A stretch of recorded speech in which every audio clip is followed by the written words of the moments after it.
Hi, everyone. Welcome to CNU's On the Park Bench. We're just getting going now, and we're waiting for folks to join in, coming in from the waiting room. So we're just going to give it a little bit more time before we get going.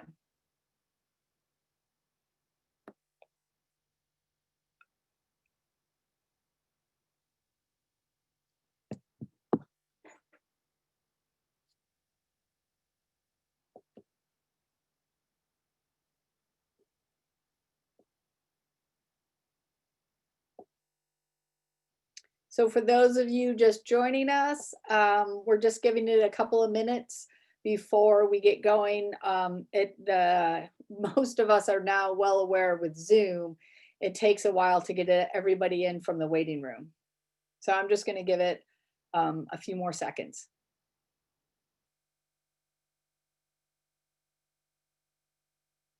All right, here we go. So hi, everyone. I'm Lynn Richards, CNU's president and CEO, and I am just absolutely thrilled today to be moderating On the Park Bench around the Pandemic Toolkit with Susan Henderson and Hazel Borys. On the Park Bench, we launched On the Park Bench just about a year ago at the start of the pandemic to provide a virtual format for members, CNU members, partners, and allies to engage, discuss, and debate pressing issues around the pandemic.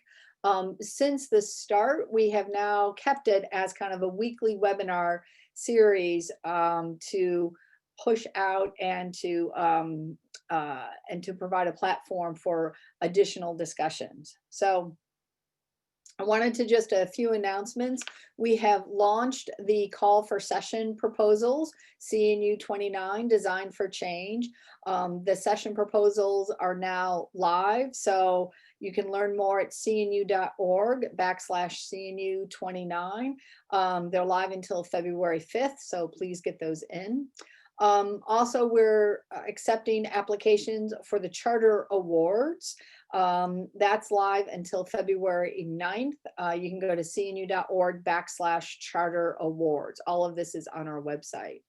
So let's just get started because I'm so excited about this. I've had the pleasure of working with Hazel Borys, who's the president of PlaceMakers, and Susan Henderson, who's the principal of PlaceMakers, almost from my very month in office. Susan now is part of the national CNU board, and Hazel is a close advisor.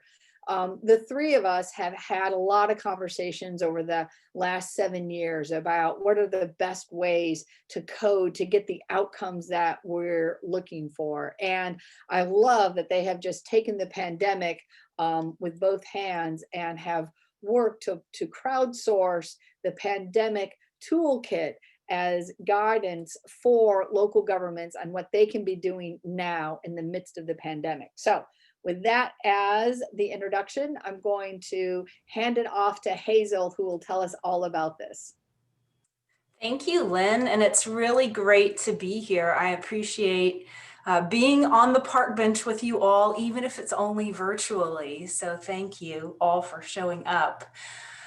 You know, the PlaceMakers Pandemic Response Compendium, which you can find by going to https://bit.ly/pandemic placemaking, is an open source, editable by anyone, Google sheet. And as you can see here, it was edited 27 minutes ago. So it is open source for everyone. And as people make those edits, we just ask them to turn them red so that we can go find them and incorporate.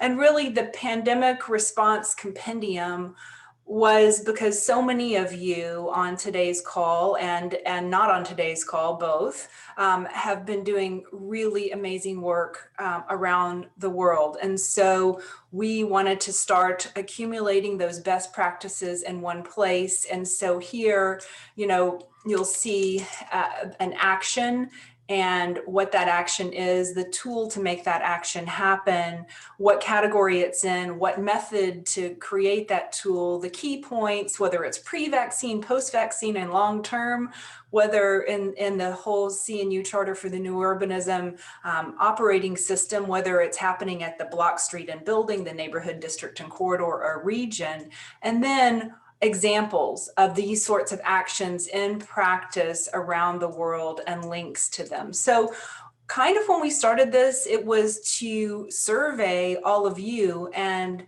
the best practices that you were creating. And it was also, quite frankly, just a way to fight the depression that comes with that overwhelming feeling that the pandemic is a massive event that has irrevocably changed all of our lives. And how can we focus on the biggest little thing that we can do, and the biggest little thing, Ben Brown and Scott Doyen love to say that, of really making a difference at home. So from this compendium, because most of you are not nerdy engineers like me, we made something more approachable, perhaps.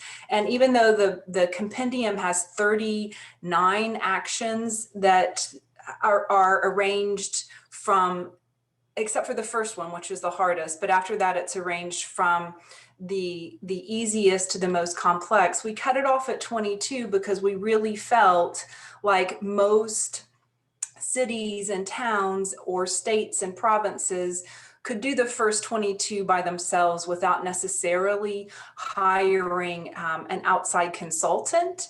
And from there, we just wanted to really focus on what places can do on their own and be able to make a difference. So I'm going to go through the first 3 actions, then I'll hand it off to Susan. And then we'll kind of pass it back and forth a little bit. So while this pandemic toolkit that you'll be able to find how we teach pandemic how we teach pandemic toolkit. Or just placemakers.com/pandemic-toolkit. And then if you click here, explore in English or pandemic toolkit, launch it, then that takes you to this Spark page. And so from here, we're just really looking at what are those actions that should be taken, action 1 first, action 2 second, etc., to make a difference in the time of the pandemic. And most of these actions are focused in on policy and regulation.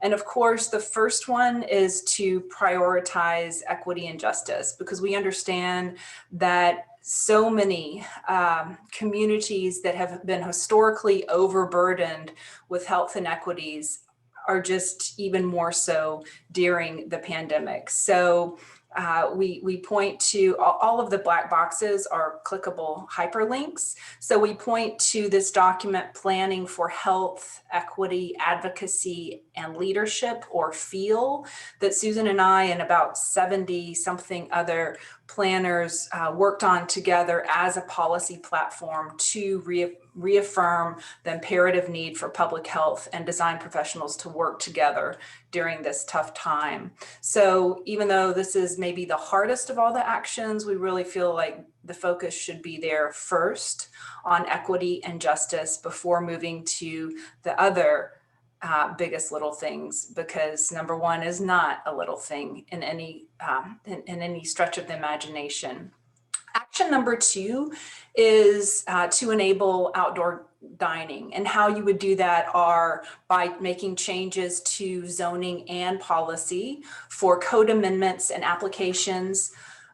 Is how most cities around the world are dealing with it, but some cities are taking it a step further. So we kind of on some of these do a 1-2 punch, like here's the way most people are doing it, and then here are ways that really kind of out there cities are enabling this action. So For instance, Langley, Washington, who we've been working with quite a bit, instead of going through this COVID-19 temporary patio registration form that most cities are doing that deal with general safety requirements, right-of-way requirements for expansion either into the sidewalk, parking lane, travel lane, and or a city park.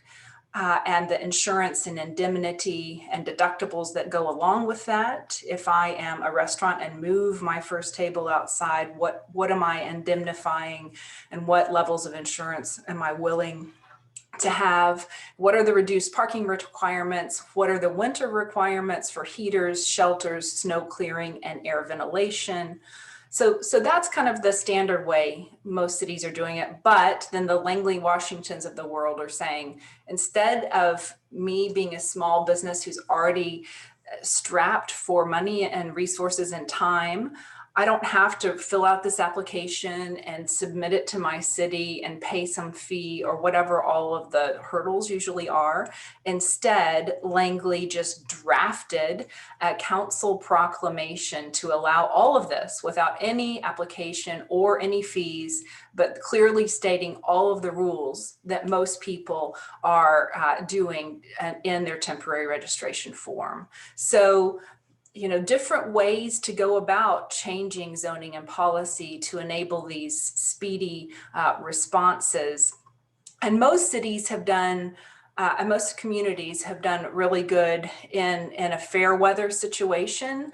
But if you're like Winnipeg and it's the third coldest big city on earth. This is at the Forks where the Red River hits the Assiniboine River. And most every year there's a pop-up restaurant here called Raw Almond, where people come outside, get dressed up in warm clothes, and actually eat on the ice of the frozen river with a lot of different local chefs. So how can we take some of those ideas that are already happening in other winter cities and translate them for a time of COVID? So often that comes down to creating outdoor cafe design guidelines to help say exactly what is allowed where and further expedite that process. So with that, I'm going to just stop sharing and pass it on over to Susan.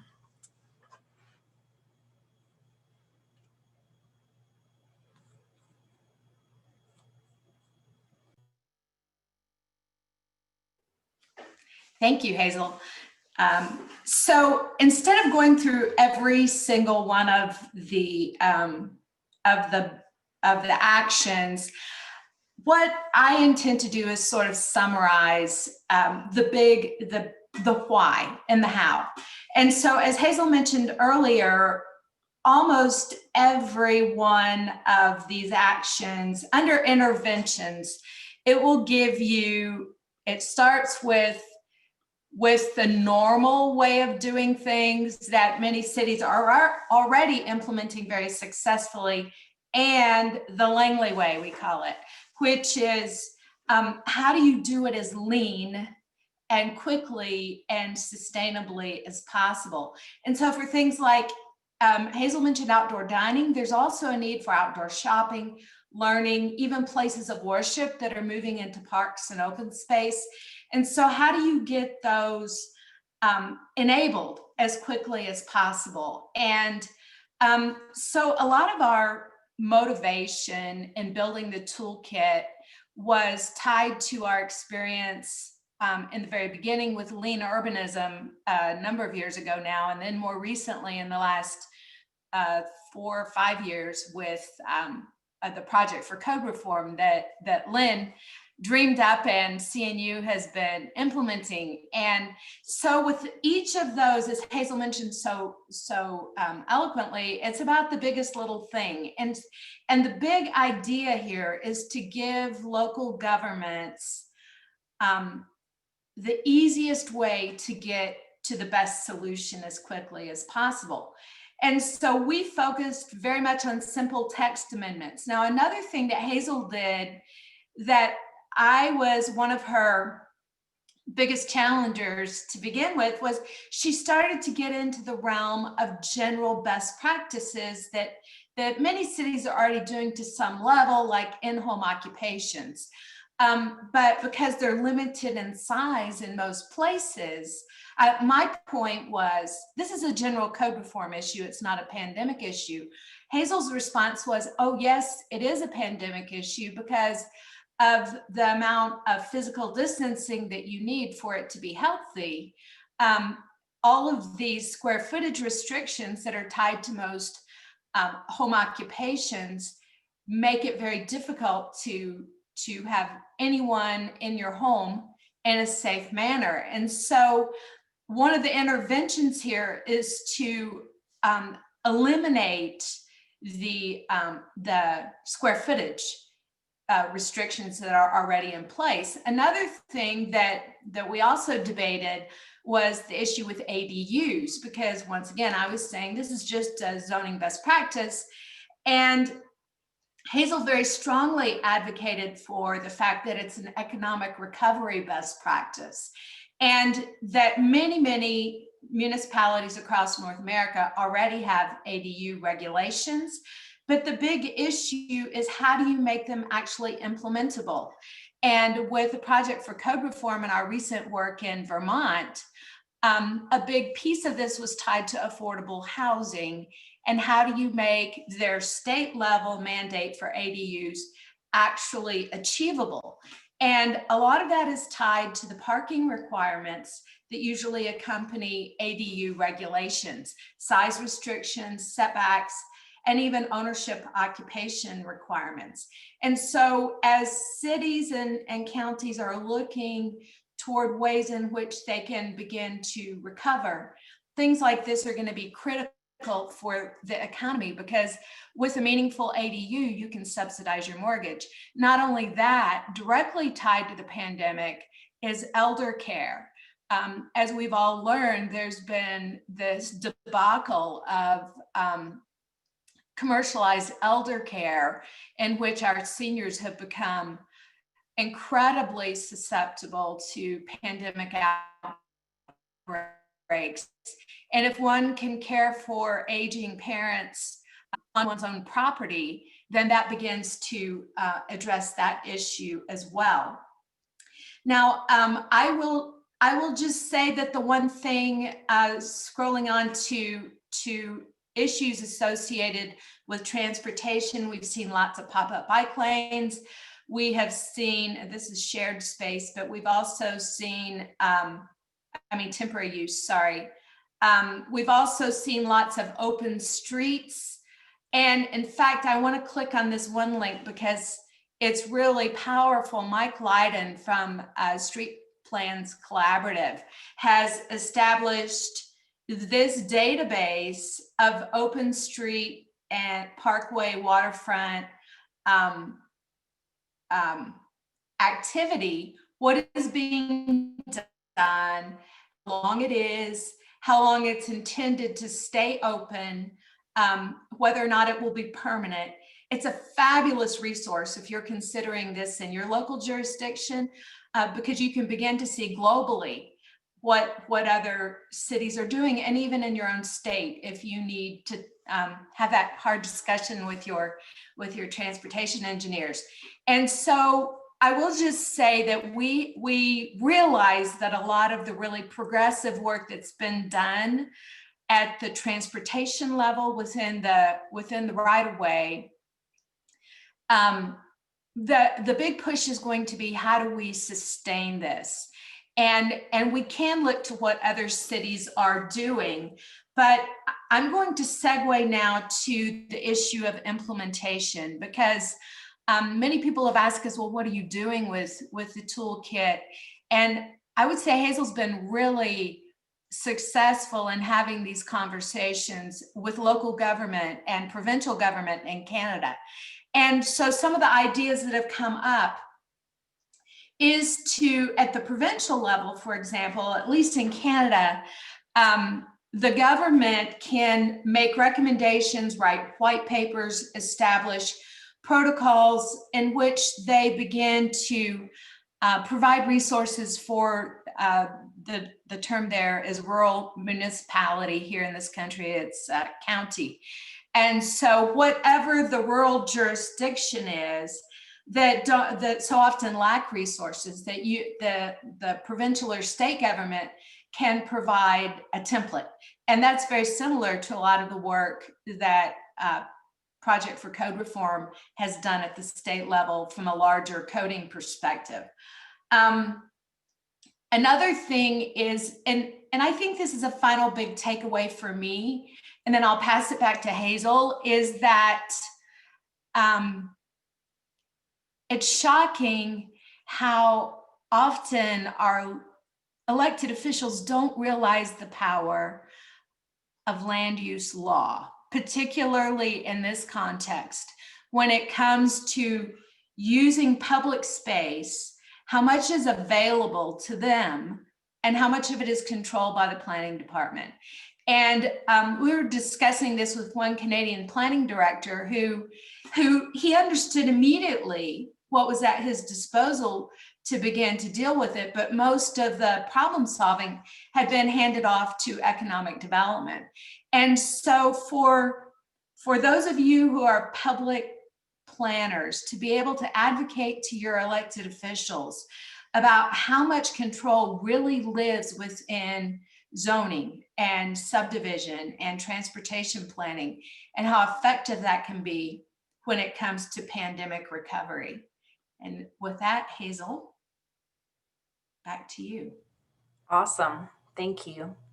So one of the implementation ways that some friends of mine and I have been playing with over the winter holidays, and because we couldn't travel, we got to stay home in our gorgeous city of Winnipeg, and we built this Serpentine Maze. So this is another Spark page that you'll find under placemakers.com, how we think. So it's just a blog post, and it just looks at pop-up parks in a time of pandemic. And because we've talked a lot about, the number one contributor to well-being, once your basic needs are cared for, is really sociability. And during the pandemic, that's the one thing that we've all been missing the most. And so the Pandemic Toolkit tries to safely add sociability back into our life by these 22 actions. And so, one of those actions, allowing temporary uses, increasing access to nature, increasing access to learning. So 7 of my friends total, and those were the 4 of us who were maybe the most frequent diggers of the maze, came together and created this little place on our frozen river that became a celebration of us just making it this far, really.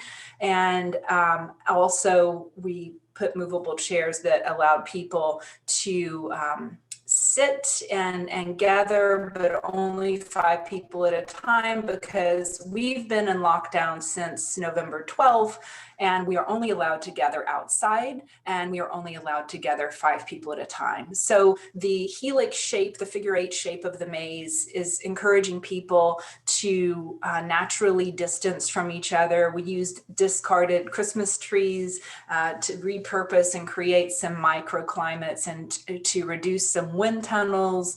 We tried to really look at all of the winter city best practices from a design guideline perspective. We did southern facing sun pits lined with coniferous trees to block the wind, and there's deciduous trees overhead that let in the sun.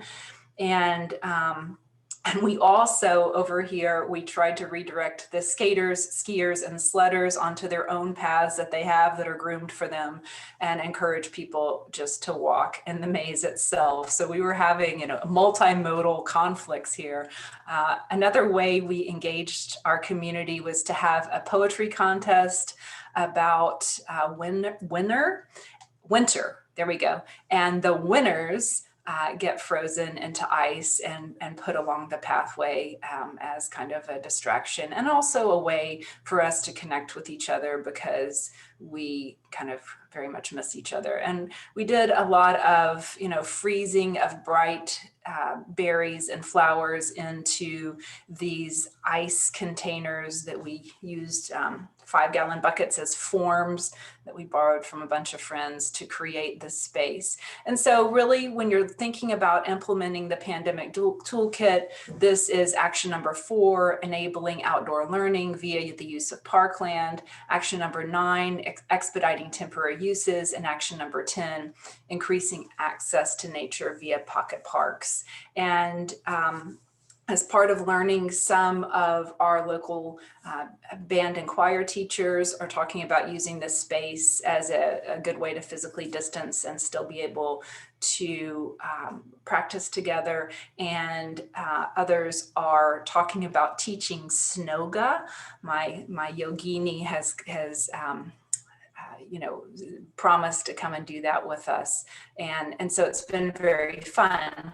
But another reason, here you can see the sun pit in action. We kind of aimed it between 2 tall buildings along the riverbank to make sure that these 5 chairs that are gathered here have some warmth, but still that the trees block the wind. And just a short 40-minute leisurely walk along this groomed trail, you get to our city center of downtown, which is actually just around the corner this way.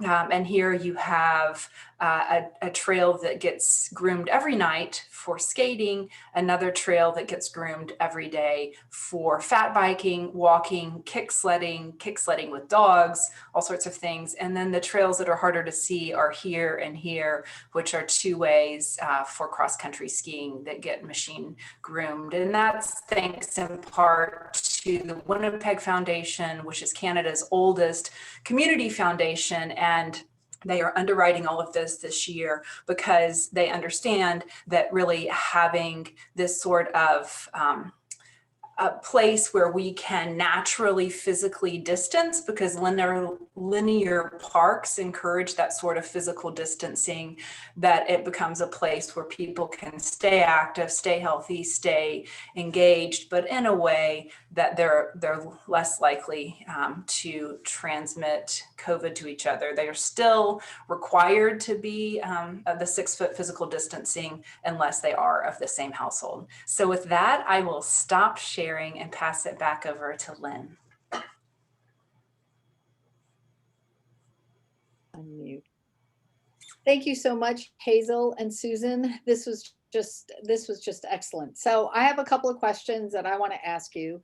But before I do, I want to remind all the participants to go ahead and to send your questions in the Q&A in the bottom. I'm also monitoring the chat. So if you can't find the Q&A, you can also do it in the chat.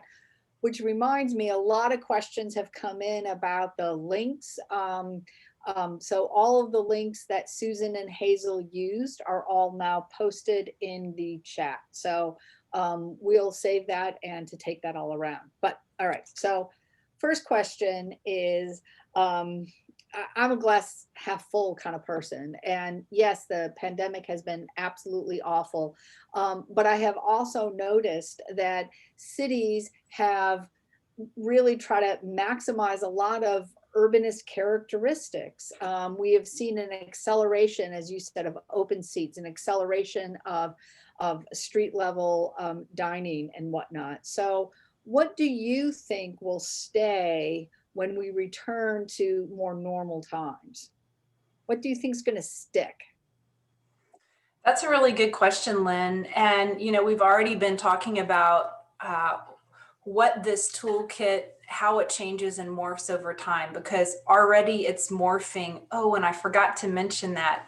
And I'm going to actually steal back the screen in a second after I answer this, because several of my co-authors for the different languages are on this webinar with me, and I need to take a second to tell them thank you.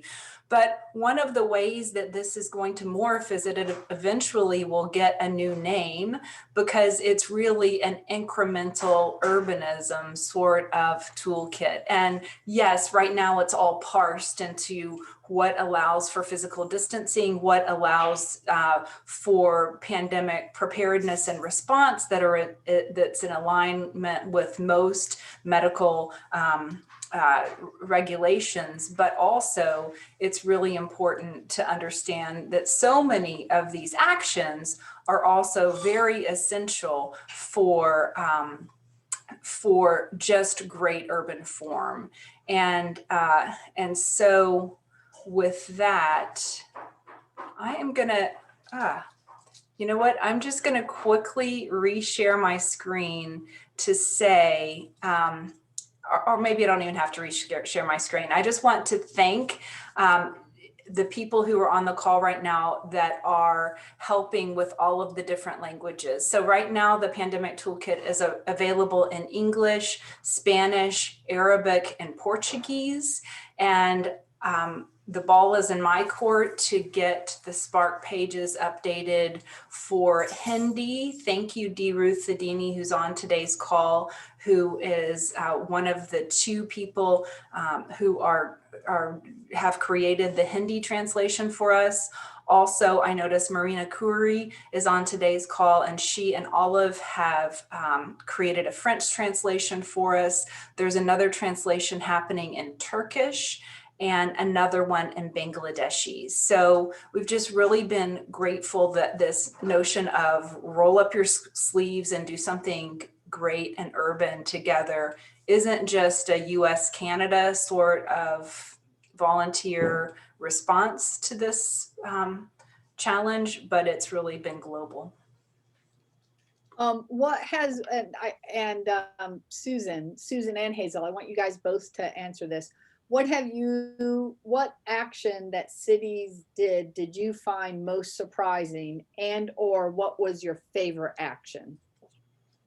Well, and Lynn, this goes back to all our work together on PCR, but the thing I love the most is the incredibly visionary council proclamation from the little town of Langley, Washington, and the fact that they basically empowered small businesses and restaurants to use the public right-of-way.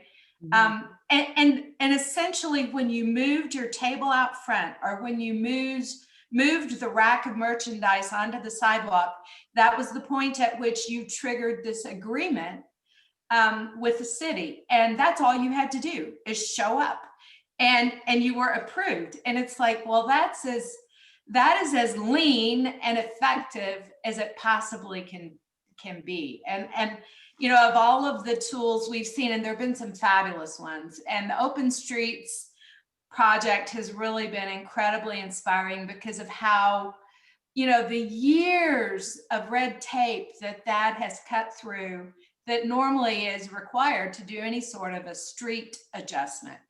But because of need, cities responded, and that's fabulous. But I love the simple solution, you know, especially when it's so powerful.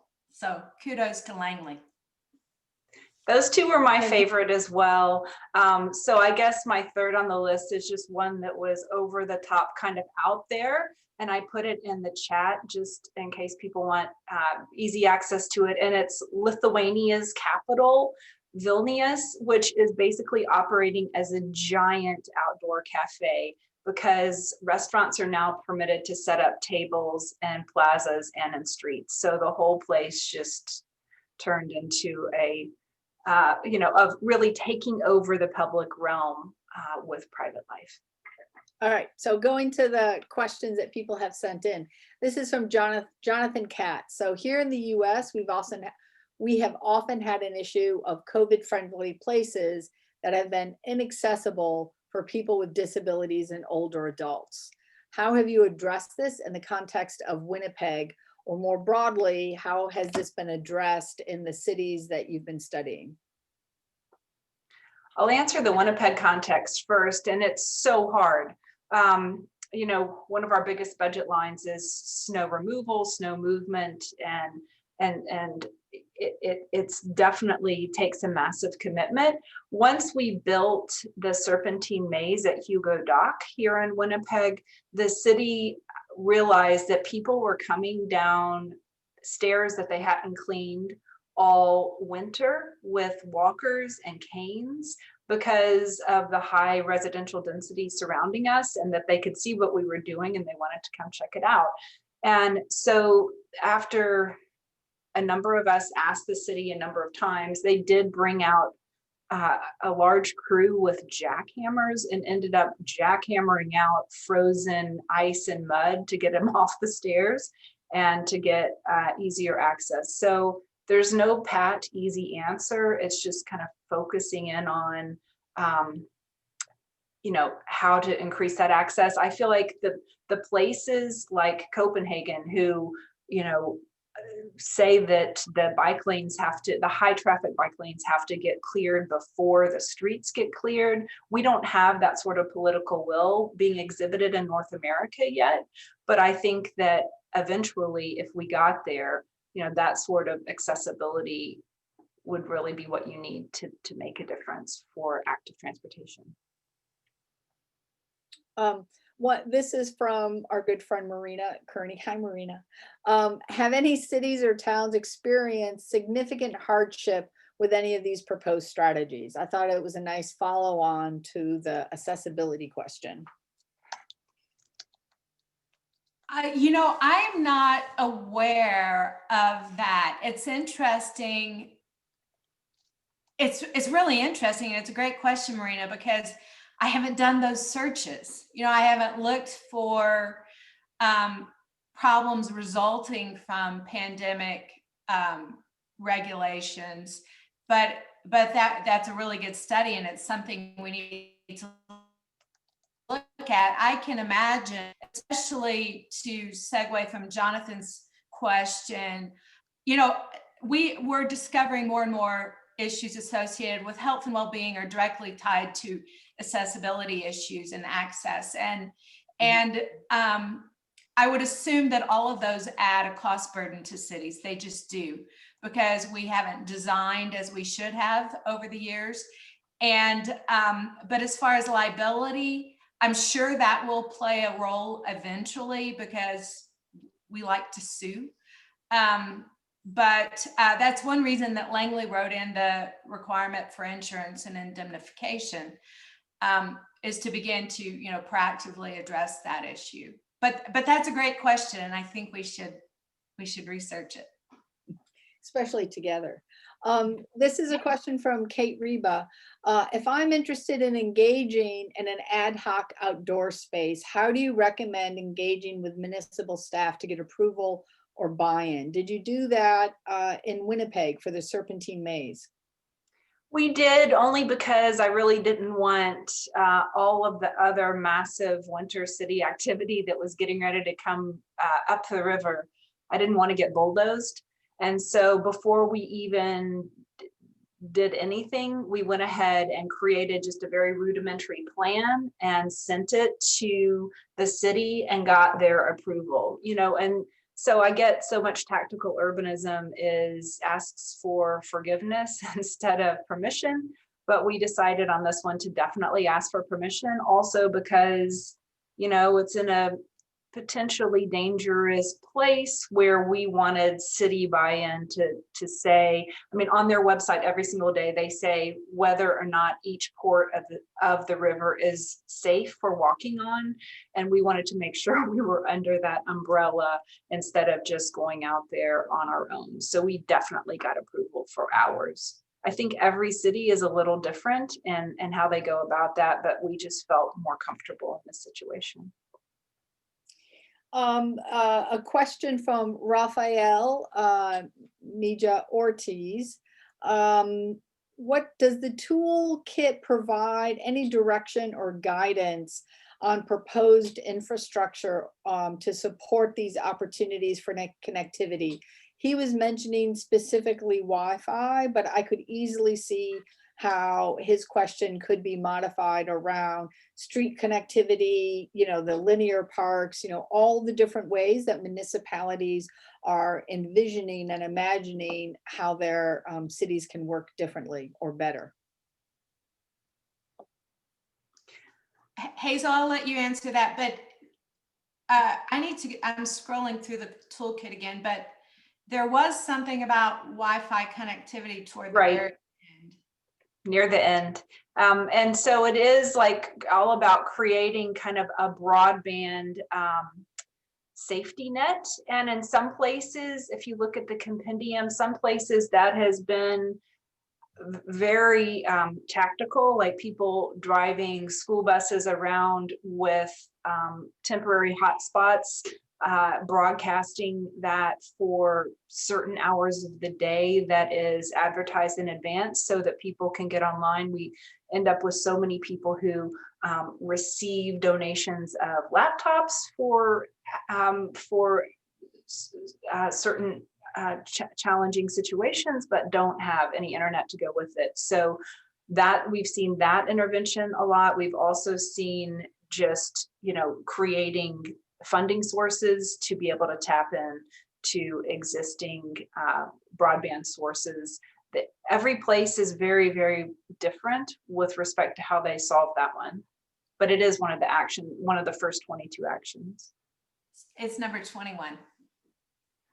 But outside of Wi-Fi, so you answered the question specifically for Wi-Fi, but I think that it's a really essential question when we're looking at infrastructure improvements, particularly on open streets, the kind of bike path lanes, like all of the different ways I've seen, at least in the DC area, the suburban communities as well as the downtown areas seek to accommodate more of this, public realm traffic. There will be a need for infrastructure upgrades, I believe, if it continues. So have you run into that in any other areas, any other places besides Wi-Fi? And it's okay to say no. No, I think that Mike Lydon's compendium is the best resource to look at. He does talk a lot about that point, and especially in the places who are making their interventions permanent. On a much smaller level, you had mentioned street trees, but before you went on to the larger street infrastructure, we've noticed in some places people creating tree stewards. So just enabling members of the public to go out and plant trees within the design guidelines, or water the trees and care for the trees. So that's also something that we're seeing a lot more through this process as well. Adam Dodginson asks, given the need to enhance equity and inclusion, how can we work with more marginalized communities? So in the city centers, but also in the suburban areas. What have you all found? You list this as your very first action item, which I think is absolutely appropriate. But a lot of the examples that we've seen are more in well-resourced areas versus underserved areas. Adam, that's such a great point, and there's absolutely no easy answer to that, which is, I think, one of the reasons that so many of us worked this summer to try to start creating some frameworks through feel. One of the things that we've noticed a lot is that, porting the private realm out into the public realm is all fine and good, as long as you're not using a tent and sleeping bags. So it's like the public realm becomes accessible during a time of COVID, but for whom? And that's a huge problem. So we've had that problem here in my city a lot as tent cities start springing up along the riverbanks, and they are slowly moved to other places.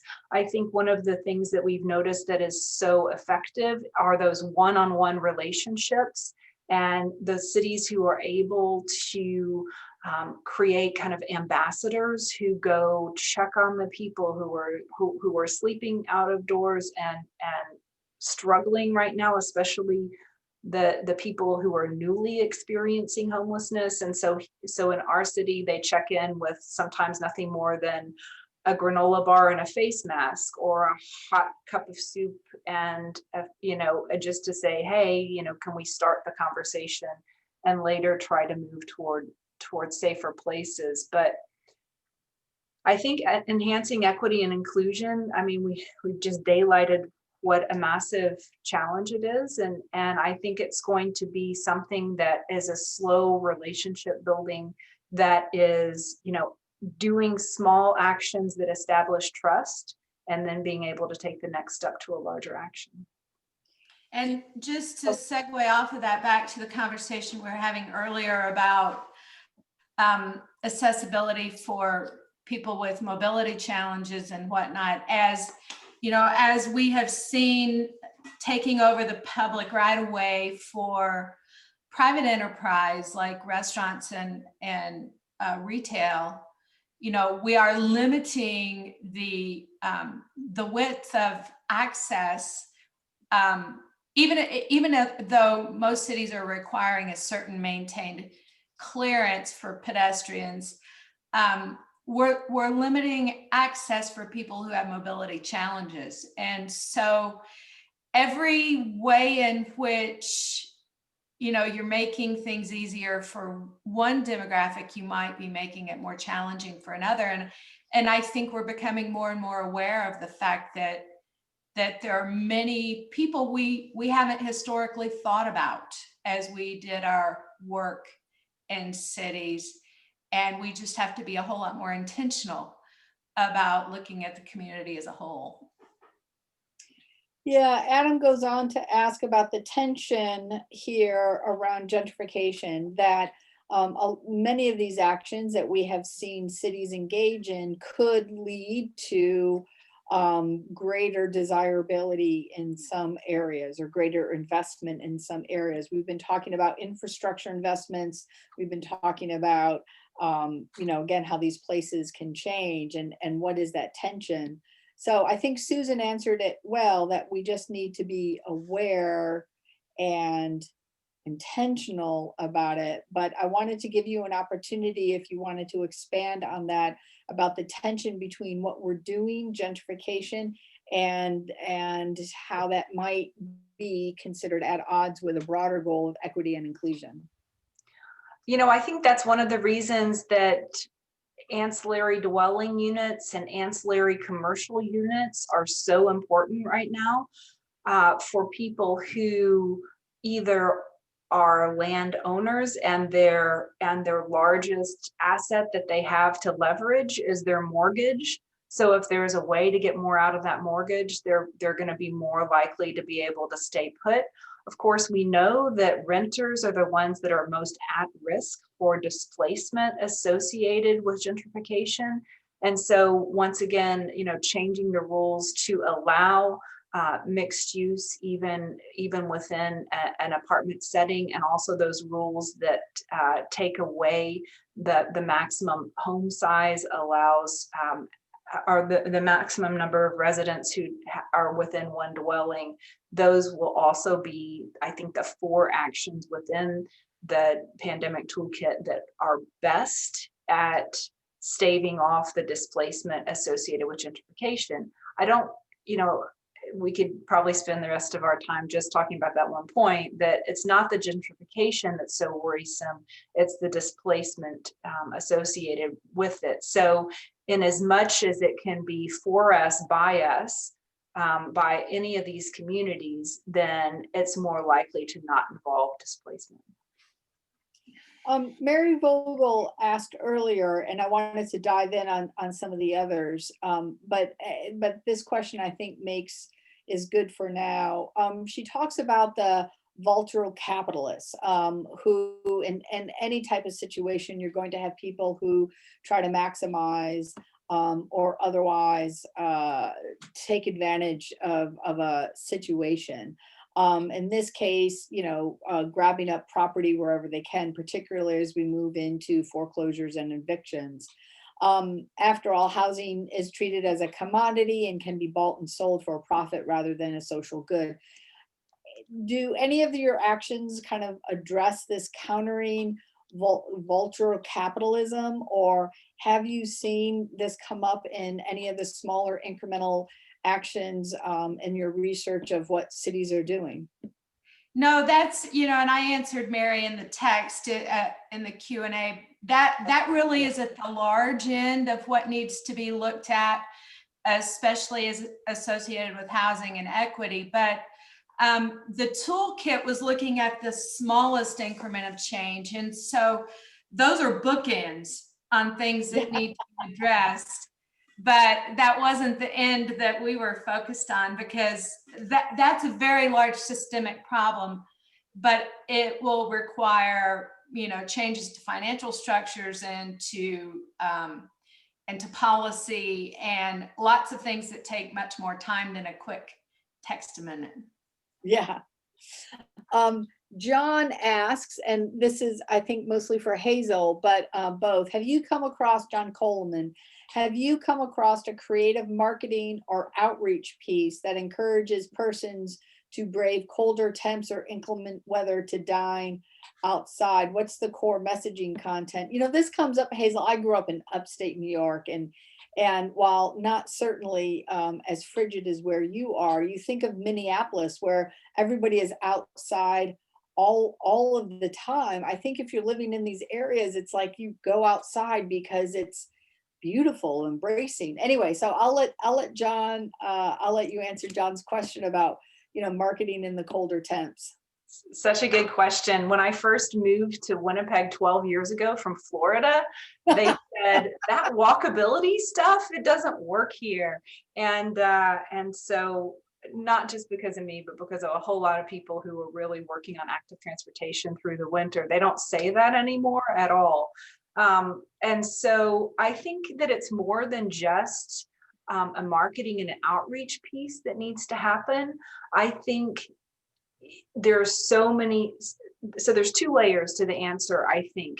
And the first layer is just the urban form. So when intersection density is high, or the size of the blocks that people have to walk are low, there's way more places to turn around and get from point A to point B more directly and more quickly. And then when there's a mixture of compatible uses within a neighborhood structure, so when it's a 5-minute walk to the majority of your daily needs, there's plenty of places to duck in and warm up as you go on your useful walk, because there's, it's really taking the time to suit up for the weather, to take that first step out of my house. That's the biggest barrier to really daring to live outdoors year round. And so, as an anecdote, I was working with Hazel in Winnipeg one February, and we had an RFP that was due, and the FedEx was like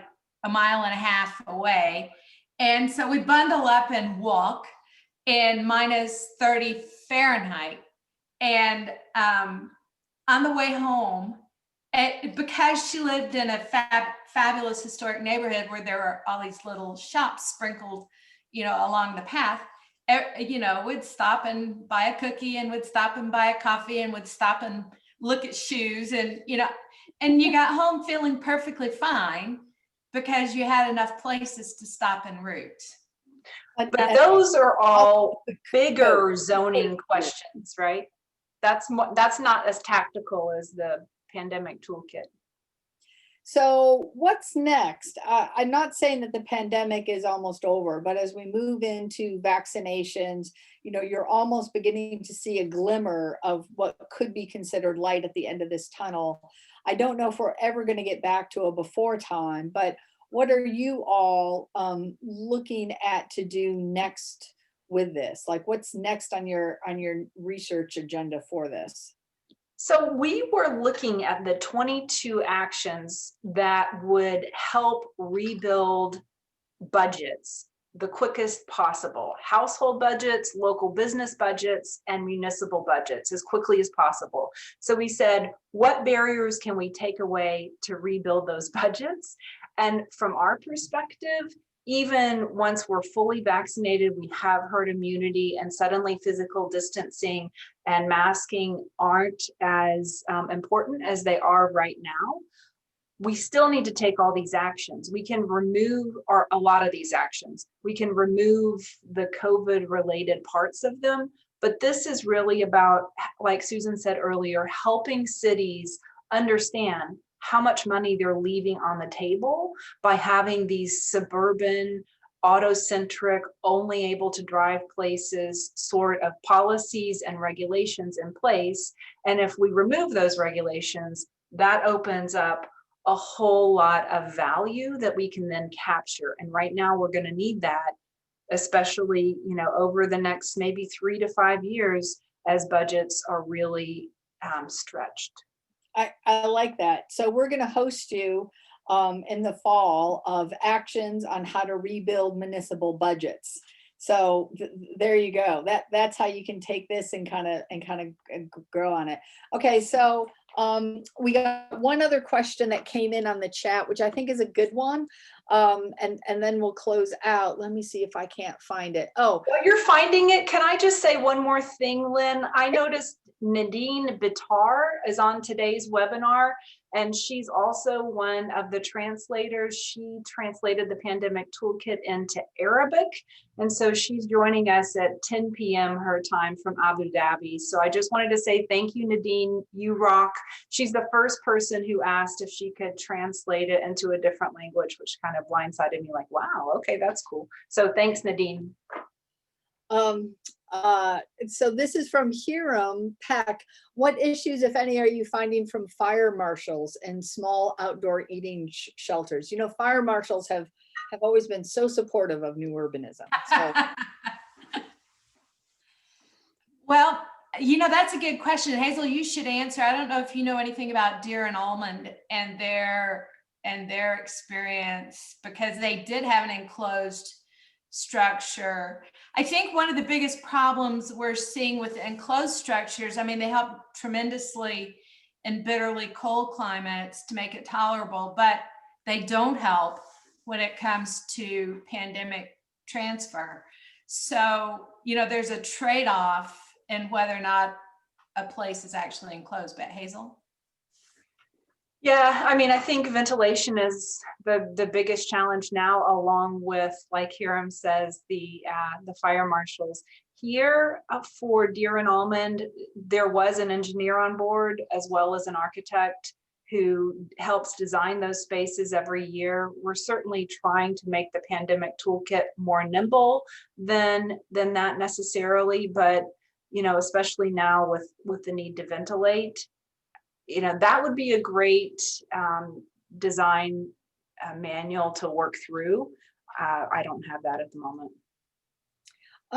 This has been great, and it's always such a pleasure to talk with all of you. Is there anything that we haven't touched on that you wish that you had said? It's awesome to see you all, even if it's your names only in the participant list. It was so great to see people I haven't talked with in a long time. And Lynn, thank you for bringing us all together as you always do. Oh my gosh, it's any time to get together to chit chat with all of you. So we will be posting a video of this recording within 24 hours on our website. Again, don't forget to submit your projects for the Charter Awards and your session ideas for CNU 29. And our next scheduled authors forum is coming up in a couple of weeks with Brian O'Looney talking about the increments of neighborhood with interviewers Todd Zimmerman and Matt Bell. So you can register for that on our website. We'll be adding more, of course, webinars. If you have ideas for webinars, please let us know. But Hazel, Susan, it's always so much fun to hang out with you, and we get to talk about coding. Like, it's the best hour. Fabulous. All right, bye all, and thank you everybody for participating and being part of this. The most active chat and questions is what really makes it such a great webinar. So thanks everybody, and we'll see you next time. Bye-bye. Bye. Bye-bye.